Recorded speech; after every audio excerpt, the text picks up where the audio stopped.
5S technique. ಮೊದಲನೇದಾಗಿ 5S ಅಂದರೆ ಏನು, ಅದರ ಬಗ್ಗೆ ಇಂಟ್ರೊಡಕ್ಷನ್ ಅನ್ನು ನೋಡ್ತಾ ಹೋಗೋಣ. ಸ್ಟೆಪ್ಸ್ ಇನ್ 5S ಟೆಕ್ನಿಕ್ ಅಂದರೆ 5S ತಂತ್ರಜ್ಞಾನದಲ್ಲಿ ಏನಿದೆ ಅಲ್ಲಿ ಇರ್ತಕ್ಕಂಥ ಸ್ಟೆಪ್ಸ್ಗಳು ಅಂದರೆ ಹಂತಗಳು ಯಾವ್ಯಾವುದಿದೆ 5S ಅಲ್ಲಿ ಅಂತಕ್ಕಂಥದ್ದನ್ನು ನೋಡ್ತಾ ಹೋಗೋಣ. ಬೆನಿಫಿಟ್ಸ್ ಆಫ್ 5S ಅಂದರೆ ಈ 5S ಅನ್ನು ನಾವು ಅಳವಡಿಸ್ಕೊಳ್ಳೋದ್ರಿಂದ ನಮಗೆ ಆಗ್ತಕ್ಕಂಥ ಉಪಯೋಗಗಳೇನಿದೆ, ಬೆನಿಫಿಟ್ಸ್ ಲಾಭಗಳೇನಿದೆ ಅಂತಕ್ಕಂಥದ್ದನ್ನು ನಾವು ನೋಡ್ತಾ ಹೋಗೋಣ.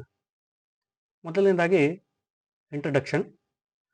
ಸೊ ಅಲ್ಲಿ 5S is a work place organisation method from Japan.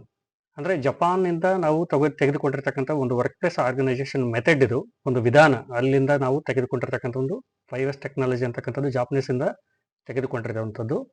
It helps make your work place clean, efficient and safe.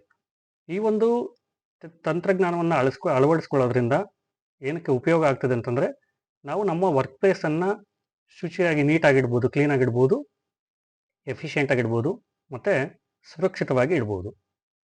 5S stands for sort, set in order, shine, standardise, sustain.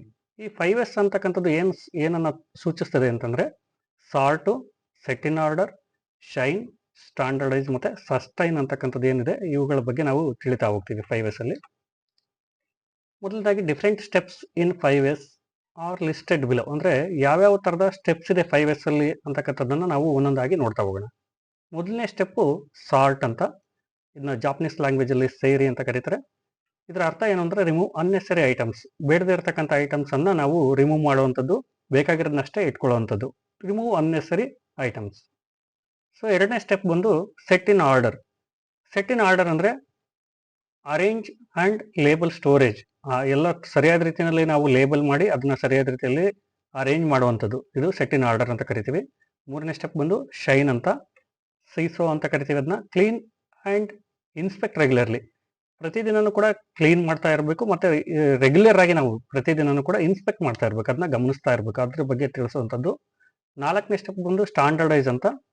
So ಅದನ್ನ ಸಿಕೆಸ್ಸು ಅಂತ ಕರಿತೀವಿ. ಅದು make organisation habit, ಅಂದರೆ ಒಂದು habit ಆಗಿ ಇದು ಮಾಡುವಂಥದ್ದು. ಒಂದು ಆರ್ಗನೈಸೇಷನಲ್ಲಿ ಏನು ಈ 5S ಟೆಕ್ನಾಲಜಿ ಇದೆ ಅದನ್ನು ನಾವು ಒಂದು ಹ್ಯಾಬಿಟ್ ಆಗಿ ಮಾಡುವಂಥದ್ದು, ನಾಲ್ಕನೇ ಅಂತ. ಐದನೇದು ಬಂದು ಸಸ್ಟೈನ್ ಅಂತ, ಅದನ್ನ ಸಿಟ್ಸುಕೆ ಅಂತ ಹೇಳ್ತೀವಿ ಜಾಪನೀಸ್ ಲ್ಯಾಂಗ್ವೇಜಲ್ಲಿ. ಸೊ ಹಂಗಂದ್ರೆ ಅರ್ಥ ಏನು ಅಂದರೆ ಎನ್ಶೂರ್ ಕಂಟಿನ್ಯೂಯಸ್ ಪ್ರಾಕ್ಟೀಸ್. ಅಂದರೆ ಏನು 5S ಅಂತಕ್ಕಂಥದ್ದನ್ನು ನಾವು ಕಂಟಿನ್ಯೂಯಸ್ ಆಗಿ ಪ್ರಾಕ್ಟೀಸ್ ಮಾಡುವಂಥದ್ರ ಬಗ್ಗೆ ನಾವು ನೋಡ್ತಾ ಹೋಗ್ತೀವಿ. Different steps in 5S are listed below. ಅಂದರೆ ಯಾವ್ಯಾವ ಥರದ ಸ್ಟೆಪ್ಸ್ ಈಗ ಇದುವರೆಗೆ ಏನು ತಿಳ್ಕೊಂಡಿವಿ ನಾವು ಅದ್ರ ಬಗ್ಗೆ ಇಲ್ಲಿ ಯಾವ್ಯಾವ ಥರದ್ದು ಇದೆ ಅಂದರೆ, ಫಸ್ಟು ಸಾಲ್ಟ್, ಎರಡನೇದು ಸೆಟ್ ಇನ್ ಆರ್ಡರ್, ಮೂರನೇದು ಶೈನ್, ನಾಲ್ಕನೇದು ಸ್ಟ್ಯಾಂಡರ್ಡೈಸ್, ಐದನೇದು ಸಸ್ಟೈನ್. ಸೊ ಇಲ್ಲಿ ನೋಡ್ತಿದ್ದೀವಿ ಒಂದೊಂದಾಗಿ. ಸಾರ್ಟು, ಸೆಟ್ ಇನ್ ಆರ್ಡರ್ ಅಂದರೆ 1 by 1 ಆರ್ಡರ್ ಆಗಿ ಜೋಡಿಸಿರುವಂಥದ್ದು, ಮತ್ತು ಶೈನ್, ಸ್ಟ್ಯಾಂಡರ್ಡೈಸ್, ಸಸ್ಟೈನ್ ಅಂತ. ಇವು ದೀಸ್ ಆರ್ ದ 5 ಸ್ಟೆಪ್ಸ್. ಮೊದಲನೇ ಸ್ಟೆಪ್ಪು ಮೀನ್ಸ್ ಫಸ್ಟ್ನೇ ಸ್ಟೆಪ್ ಬಂದು ಸಾಲ್ಟ್ ಅಂತ. ಸಾಲ್ಟ್ ಅಂತಂದರೆ ಅದರ ಮೀನಿಂಗ್ ಅರ್ಥ ಏನು ಅಂತಂದರೆ ರಿಮೂವ್ ಅನ್ನೆಸರಿ ಐಟಮ್ಸ್. ಅನ್ನೆಸೆಸರಿ ಐಟಮ್ಸ್ಗಳನ್ನು ಅಂದರೆ ಬೇಡದೇ ಇರತಕ್ಕಂಥ ನಿರುಪಯುಕ್ತ ವಸ್ತುಗಳನ್ನು ನಾವು ರಿಮೂವ್ ಮಾಡುವಂಥದ್ದು. ಈಗ ನೋಡಿ, ಇದರಲ್ಲಿ ಅನುಪಯುಕ್ತ ವಸ್ತುಗಳನ್ನು ಇಲ್ಲಿ ಡಸ್ಟ್ಬಿನ್ ಇಟ್ಟಿದ್ದಾರೆ, ಅದರಲ್ಲಿ ಹಾಕ್ತಿದ್ದಾರೆ.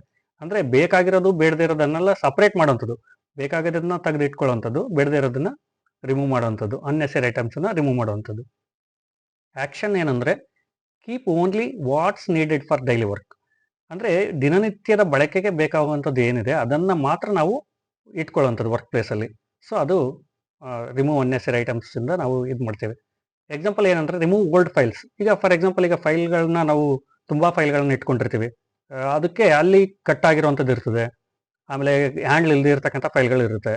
ಸೊ ಬೇಕಾಗಿರ್ತಕ್ಕಂಥ ಫೈಲ್ಗಳನ್ನು ಮಾತ್ರ ಉಳಿಸ್ಕೊಂಡು ಬೇಡದೇ ಇರತಕ್ಕಂಥ ಫೈಲನ್ನು ನಾವು ರಿಮೂವ್ ಮಾಡುವಂಥದ್ದು. ಟೂಲ್ಸ್ ಆಗಿರ್ಬೋದು, ಅದೇ ಥರದ್ದು ಏನು ಮುರಿದೋಗಿರ್ತಕ್ಕಂಥ ಟೂಲ್ಸ್ಗಳು, ಕಟ್ ಆಗಿರ್ತಕ್ಕಂಥದ್ದು ಏನಿದೆ ಅವುಗಳೆಲ್ಲ ನಾವು ಸಪ್ರೇಟ್ ಮಾಡಬೇಕು. ಕ್ಲಟರ್ಸ್ ಆಗಿರ್ಬೋದು, ಈ ಥರದ್ದೆಲ್ಲನೂ ಕೂಡ ನಾವು ಸಾಲ್ಟ್ ಮಾಡುವಂಥದ್ದು. ಸ್ಟೆಪ್ 2 ಎರಡನೇದರಲ್ಲಿ ಏನಂದರೆ ಸೆಟ್ ಇನ್ ಆರ್ಡರ್. ಆರ್ಡರ್ ವೈಸಲ್ಲಿ ಸೆಟ್ ಮಾಡುವಂಥದ್ದು. ಅದರ ಅರ್ಥ ಏನು ಅಂದರೆ arrange items so they are easy to find and return.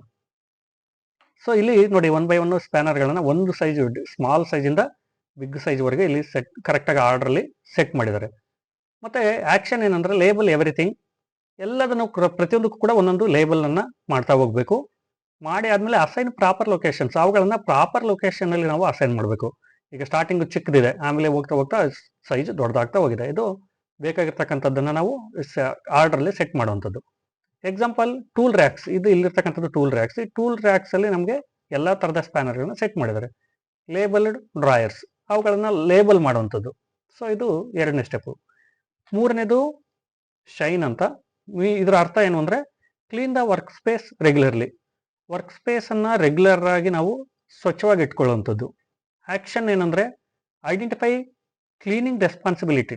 ಅಂದ್ರೆ ನಾವು ಎಲ್ಲಿ ಅವಶ್ಯಕತೆ ಇದೆ ಕ್ಲೀನ್ ಮಾಡುವಂಥದ್ದು, ಎಲ್ಲೆಲ್ಲಿ ನಾವು ಕ್ಲೀನ್ ಮಾಡಬೇಕು, ಯಾವ್ಯಾವ ಪಾರ್ಟನ್ನ ಕ್ಲೀನ್ ಮಾಡಬೇಕು, ಸೊ ಯಾವಾಗ ಕ್ಲೀನ್ ಮಾಡ್ಬೇಕು, ಅವುಗಳನ್ನೆಲ್ಲ ಕೂಡ ರೆಸ್ಪಾನ್ಸಿಬಿಲಿಟಿಯನ್ನ ಅರ್ಥ ಮಾಡಿಕೊಂಡು ನಾವು ಕ್ಲೀನ್ ಮಾಡ್ತಾ ಹೋಗುವಂಥದ್ದು. ಫಾರ್ ಎಕ್ಸಾಂಪಲ್ ಡೈಲಿ ವೈಪಿಂಗ್, ದಿನನಿತ್ಯ ಒರೆಸೋ ಅಂಥದ್ದು ಇರ್ತದೆ ಕೆಲವು. ಸೊ ಕ್ಲೀನಿಂಗ್ ಮಷಿನ್ಸ್ಗಳನ್ನ ಪ್ರತಿನಿತ್ಯ ನಾವು ಚೆನ್ನಾಗಿ ಕಂಡೀಷನ್ ಇಟ್ಕೊಂಡ್ರೆ ಅವು ಚೆನ್ನಾಗಿ ನಮಗೆ ಹೆಲ್ಪ್ ಆಗುತ್ತೆ, ಅದರಿಂದ ಪ್ರೊಡಕ್ಟಿವಿಟಿ ಇಂಪ್ರೂವ್ ಆಗುತ್ತೆ. ಸೊ ಚೆಕಿಂಗ್ ಲೀಕ್ಸ್ ಅಂದ್ರೆ ಆ ಮಷಿನ್ ಎಲ್ಲೂ ಕೂಡ ಎಲ್ಲಾದ್ರೂ ಲೀಕ್ ಆಗ್ತಾ ಇದೆಯಾ, ಲೀಕ್ ಆಗಿರೋಂಥದ್ದನ್ನ ಸರಿಪಡಿಸುವಂಥದ್ದು. ಸೊ ಅದೆಲ್ಲ ಮಾಡೋದ್ರಿಂದ ಏನಾಗುತ್ತೆ ಅಂತಂದ್ರೆ ನಮಗೆ ಪ್ರೊಡಕ್ಟಿವಿಟಿ ಇಂಪ್ರೂವ್ ಆಗುತ್ತೆ. ಸೊ ಇದು ಶೈನ್ ಅಂತ. ನಾಲ್ಕನೇ ಸ್ಟೆಪ್ ಸ್ಟ್ಯಾಂಡರ್ಡೈಸ್ ಅಂತ. ಆ ಮೂರನ ಮೇಲೆ ಹೇಳ್ತಕ್ಕಂಥ ಮೊದಲು ಹೇಳಿರ್ತಕ್ಕಂಥ 3 ಸ್ಟೆಪ್ಗಳನ್ನ ನಾವು ಅಳವಡಿಸ್ತಾ ಹೋದ್ರೆ ಆಟೋಮೆಟಿಕಲಿ ನಮಗೆ ಸ್ಟ್ಯಾಂಡರ್ಡೈಸ್ ಆಗುತ್ತೆ. ಸ್ಟ್ಯಾಂಡರ್ಡೈಸ್ ಅಂದ್ರೆ ಅರ್ಥ ಏನು ಅಂತಂದ್ರೆ create rules to maintain the first 3 steps. ಅಂದ್ರೆ ಮೊದಲನೇ 3 ಸ್ಟೆಪ್ಗೆ ಬೇಕಾಗಿರ್ತಕ್ಕಂಥ ರೂಲ್ಸ್ ಅನ್ನ ಕ್ರಿಯೇಟ್ ಮಾಡುವಂಥದ್ದು ನಾಲ್ಕನೇದು. ಸೊ ಆಕ್ಷನ್ ಏನಂದ್ರೆ ಯೂಸ್ ಚೆಕ್ ಲಿಸ್ಟ್. ಅಂದ್ರೆ ಮಷಿನ್ಗೆ ಬೇಕಾಗಿರ್ತಕ್ಕಂಥ ಮೇಂಟೆನೆನ್ಸ್ ಚೆಕ್ ಲಿಸ್ಟ್ಗಳನ್ನ ವಾರ ಯಾವಾಗ ಕ್ಲೀನ್ ಮಾಡಬೇಕು, ಯಾವಾಗ ಅದಕ್ಕೆ ಆಯಿಲ್ ಲೆವೆಲ್ ಹೆಂಗಿದೆ, ಯಾವಾಗ ಅದ್ರ ಬಗ್ಗೆ ಎಲ್ಲ ಚೆಕ್ ಲಿಸ್ಟ್ಗಳನ್ನ ಮೇಂಟೈನ್ ಮಾಡ್ತಾರೆ ಪ್ರಾಪರ್ ಆಗಿ. ಆ ಚೆಕ್ ಲಿಸ್ಟ್ಗಳನ್ನ ಇಡುವಂಥದ್ದು. ಆಮೇಲೆ ಕೆಲವು ವಿಜುವಲ್ ಕಂಟ್ರೋಲ್ಸ್ ಅನ್ನ ನೋಡ್ತೇವೆ ನಾವು. ವಿಜುವಲ್ ಆಗಿ ಗೊತ್ತಾಗುತ್ತೆ ನಮಗೆ, ಅದನ್ನ ಕಣ್ಣಿಂದ ನೋಡಿದಾಗ ನಾವು ಅರ್ಥ ಮಾಡ್ಕೊಂಡು ಅದನ್ನ ವಿಜುವಲ್ ಕಂಟ್ರೋಲ್ಸ್ ಅಂತ ಇದು ಮಾಡ್ಬೋದು. ಅಂಡ್ ರೂಟೀನ್ಸ್, ಡೈಲಿ ರೂಟೀನ್ಸ್ ಇದೆಯಾ, ವೀಕ್ಲಿ ಮಂತ್ಲಿ ಆ ಥರದ್ದೆಲ್ಲ ಇರ್ತದೆ. ಅದನ್ನ ನೋಡ್ಕೊಂಡು ನಾವು ಇದನ್ನ ಮಾಡ್ತಾ ಹೋಗ್ಬೋದು. ಎಕ್ಸಾಂಪಲ್ ಕ್ಲೀನಿಂಗ್ ಶೆಡ್ಯೂಲ್ಸ್, ಕಲರ್ ಕೋಡ್ಗಳನ್ನ ಹಾಕಿರ್ತಾರೆ, ಅದನ್ನ ನೋಡ್ಕೊಂಡು ನಾವು ಅದ್ರ ಪ್ರಕಾರ ಮಾಡ್ತಾ ಹೋಗ್ತೀವಿ. ಶೆಡ್ಯೂಲ್ ಅನ್ನ ನೋಡ್ಕೊಂಡು ಮಾಡ್ತೀವಿ. ವೀಕ್ಲಿ ಇದೆಯಾ, ಡೈಲಿ ಇದೆಯಾ, ರೆಗ್ಯುಲರ್ ಆಗಿ ಮಂತ್ಲಿ ಇದೆಯಾ, ಅದನ್ನ ನೋಡ್ಕೊಂಡು ಮಾಡ್ಬೇಕಾಗುತ್ತೆ. ಇದು ಸ್ಟ್ಯಾಂಡರ್ಡೈಸ್. ಸೊ ಐದನೇ ಸ್ಟೆಪ್ ಬಂದು ಸಸ್ಟೈನ್ ಅಂತ. ಅದರ ಅರ್ಥ ಏನು ಅಂತಂದ್ರೆ ಮೇಕ್ 5S ಎ ಹ್ಯಾಬಿಟ್. ಅಂದ್ರೆ 5S ಅಂತಕ್ಕಂಥದ್ದು ಒಂದು ಹ್ಯಾಬಿಟ್ ಆಗಿ ಪರಿವರ್ತನೆ ಮಾಡುವಂಥದ್ದು. ಆಕ್ಷನ್ ಅದರಿಂದ ಏನು ಅಂತಂದ್ರೆ regular audits and employee involvement. ಪ್ರತಿಯೊಬ್ಬರು ಎಂಪ್ಲಾಯಿ ಕೂಡ ಏನು ಬಾಟಮ್ ಟು ಟಾಪ್ ವರೆಗೆ ಎಲ್ಲ ಎಂಪ್ಲಾಯ್ಮೆಂಟ್ಗಳು ಕೂಡ, ಈ ಎಂಪ್ಲಾಯೀಸ್ ಕೂಡ ಈ 5S ಅಲ್ಲಿ ಇನ್ವಾಲ್ವ್ ಆಗುವಂಗೆ ನಾವು ನೋಡ್ಕೋಬೇಕು. Example reward clean work areas. ಅಂದ್ರೆ ವರ್ಕ್ ಏರಿಯಾಗಳನ್ನ ನಾವು ಸ್ವಚ್ಛವಾಗಿ ಇಟ್ಕೊಂಡಂತವ್ರಿಗೆ, ಸೊ ಇಟ್ಕೊಳ್ಳೋಂಥ ಇದಕ್ಕೆ ನಾವು ರಿವಾರ್ಡ್ ಕೊಡುವಂಥದ್ದನ್ನ ನಾವು ಮಾಡ್ತಾ ಹೋಗ್ಬೇಕು. ಇದರಿಂದ ನಮಗೆ ತುಂಬಾನೇ ಇಂಪ್ರೂವ್ಮೆಂಟ್ಸ್ ಆಗ್ತಾ ಹೋಗುತ್ತೆ. ಆಕ್ಷನ್ ಏನಂದ್ರೆ 5S ಇನ್ ಆಕ್ಷನ್. ಮೊದಲನೇದಾಗಿ ಸಾರ್ಟ್ ಅಂದ್ರೆ ರಿಮೂವ್ ವಾಟ್ಸ್ ಅನ್ನೆಸೆಸರಿ. ಅನ್ನೆಸೆಸರಿ ಆಗಿರ್ತಕ್ಕಂಥದ್ದನ್ನ ಅಂದ್ರೆ ಉಪಯೋಗ ಇಲ್ಲದೆ ಇರತಕ್ಕಂಥದ್ದನ್ನ ನಾವು ಉಪಯೋಗ ಇರೋದ್ರಿಂದ ರಿಮೂವ್ ಮಾಡುವಂಥದ್ದು, ತೆಗೆದಾಕುವಂಥದ್ದು. ಬೇಕಾಗಿರೋದನ್ನಷ್ಟೇ ಇಟ್ಕೊಳ್ಳುವಂಥದ್ದು, ಅದನ್ನ ನಾವು ಸಾರ್ಟ್ ಅಂತ ಕರಿತೀವಿ. ಎರಡನೇ ಸ್ಟೆಪ್ ಬಂದು ಸೆಟ್ ಇನ್ ಆರ್ಡರ್. ಅಂದ್ರೆ ನೀಟಾಗಿ ಅರೇಂಜ್ ಮಾಡುವಂಥದ್ದು. ನೀಟಾಗಿ ನಮ್ಗೆ ಯಾವ ತರ ಬೇಕೋ ಕೈಗೆ ಚೆಕ್ ಅಂತ ಸಿಗ್ಬೇಕು ನಮ್ಗೆ ಬೇಕಾಗಿರುವಂಥದ್ದು. ಸೊ ಹಾಗೆ ನೀಟಾಗಿ ಅರೇಂಜ್ ಮಾಡುವಂಥದ್ದು. ಶೈನ್ ಅಂದ್ರೆ ಕೀಪ್ ಇಟ್ ಕ್ಲೀನ್. ಅದನ್ನ ಯಾವಾಗಲೂ ಕೂಡ ಕ್ಲೀನ್ ಆಗಿ ಇಟ್ಕೊಳ್ಳುವಂಥದ್ದು. ಯಾವುದೇ ವರ್ಕ್ ಏರಿಯಾ ಆಗಿರ್ಬೋದು, ಟೂಲ್ಸ್ ಅಂಡ್ ಎಕ್ವಿಪ್ಮೆಂಟ್ಸ್ ಆಗಿರ್ಬೋದು, ಅದನ್ನ ಕ್ಲೀನ್ ಆಗಿ ಇಟ್ಕೊಳ್ಳುವಂಥದ್ದು. ಸ್ಟ್ಯಾಂಡರ್ಡೈಸ್ ಅಂದ್ರೆ ಸೆಟ್ ರೂಲ್ಸ್. ಈ ಮೂರನ್ನು ಮಾಡೋದಕ್ಕೆ ಬೇಕಾಗಿರ್ತಕ್ಕಂಥ ರೂಲ್ಸ್ಗಳನ್ನ ಸೆಟ್ ಮಾಡುವಂಥದ್ದು, ಇದನ್ನ ಸ್ಟ್ಯಾಂಡರ್ಡೈಸ್ ಅಂತ ಕರಿತೀವಿ. ಐದನೇದು ಸಸ್ಟೈನ್ ಅಂತ. Sustain means maintain it for ever. ಅದನ್ನ ಮಾಡಿರೋದು ಅಷ್ಟೇ ಅಲ್ಲ, ಯಾವಾಗಲೂ ಕೂಡ ಅದನ್ನ ಮೈಂಟೈನ್ ಆಗೋಂಗೆ ನೋಡ್ಕೊಳ್ಳುವಂಥದ್ದು. ಸೊ ಅದನ್ನ ನಾವು ಸಸ್ಟೈನ್ ಅಂತ ಕರಿತೀವಿ. ಬಿಫೋರ್ ಅಂಡ್ ಆಫ್ಟರ್ 5S ಚಿತ್ರದಲ್ಲಿ ನೀವು ಗಮನಿಸ್ತಾ ಇದ್ದೀರಾ. ಬಿಫೋರ್ 5S ಇಂಪ್ಲಿಮೆಂಟೇಷನ್ ಮಾಡೋದಕ್ಕಿಂತ ಮುಂಚೆ ಯಾವ ತರ ಇತ್ತು, ಸೊ ಅದು 5S ಅನ್ನ ನಾವು ಇಂಪ್ಲಿಮೆಂಟ್ ಮಾಡಿ ಆದ್ಮೇಲೆ ವರ್ಕ್ ಯಾವ ತರ ಇದೆ ಅಂತ ನೋಡಿ. ಎಲ್ಲಾ ಕಡೆನೂ ಕೂಡ ಇಲ್ಲಿ ಎಷ್ಟು ಅಸಹ್ಯವಾಗಿದೆ ನೋಡೋದಕ್ಕೆ. ಸೊ ಯಾವುದು ಕೂಡ ಸ್ಟ್ಯಾಂಡರ್ಡೈಸ್ ಇಲ್ಲ, ಇಲ್ಲಿ ಯಾವುದು ಕೂಡ ಆರ್ಡರ್ ಸೆಟ್ ಆಗಿಲ್ಲ, ಯಾವುದಕ್ಕೂ ಕೂಡ ಲೇಬ್ಲಿಂಗ್ ಮಾಡಿಲ್ಲ, ವರ್ಕ್ ಸ್ಪೇಸ್ ಕೂಡ ಯಾವುದು ಕೂಡ ಕ್ಲೀನ್ ಇಲ್ಲ. ಸೊ ಅದನ್ನ ನಾವು ಆಫ್ಟರ್ 5S ಅನ್ನ ಮಾಡಿದ್ಮೇಲೆ ನೋಡಿ ಎಷ್ಟೊಂದು ಆರ್ಡರ್ ಆಗಿದೆ. ಎಲ್ಲ ವರ್ಕ್ ಸ್ಪೇಸ್ ಕೂಡ ತುಂಬಾ ನೀಟಾಗಿದೆ. ಎಲ್ಲನೂ ಕೂಡ ನಮ್ಗೆ ಬೇಕಾಗಿರ್ತಕ್ಕಂಥ ಸೈಜ್ ಪ್ರಾಪರ್ ಆಗಿ ಸಿಗ್ತದೆ. ಸೊ ಇದೆಲ್ಲನೂ ಕೂಡ ನಮಗೆ ತುಂಬಾನೇ ಉಪಯೋಗ ಆಗುತ್ತೆ ಇದರಿಂದ. Benefits of 5S. ಬೆನಿಫಿಟ್ಸ್ ಏನಿದೆ ನಮಗೆ 5S ಅನ್ನ ಅಳವಡಿಸ್ಕೊಳ್ಳೋದ್ರಿಂದ ಏನ್ ಲಾಭ ಇದೆ ಅಂತಕ್ಕಂಥದ್ದು. ಮೊದಲನೇದಾಗಿ ಕ್ಲೀನ್ ಅಂಡ್ ಸೇಫ್ ಎನ್ವಿರಾನ್ಮೆಂಟ್. ನಮ್ಮ ಸುತ್ತಮುತ್ತಲ ಇರತಕ್ಕಂಥ ಪರಿಸರನ, ವರ್ಕ್ ಮಾಡ್ತಕ್ಕಂಥ ಜಾಗ ಏನಿದೆ ಅದು ತುಂಬಾನೇ ಸ್ವಚ್ಛವಾಗಿರ್ತದೆ ಮತ್ತೆ ಸುರಕ್ಷಿತವಾಗಿರ್ತದೆ. ಯಾರಿಗೂ ಕೂಡ ಆಕ್ಸಿಡೆಂಟ್ ಆಗಲ್ಲ, ತುಂಬಾನೇ ಸುರಕ್ಷಿತವಾಗಿರ್ತದೆ.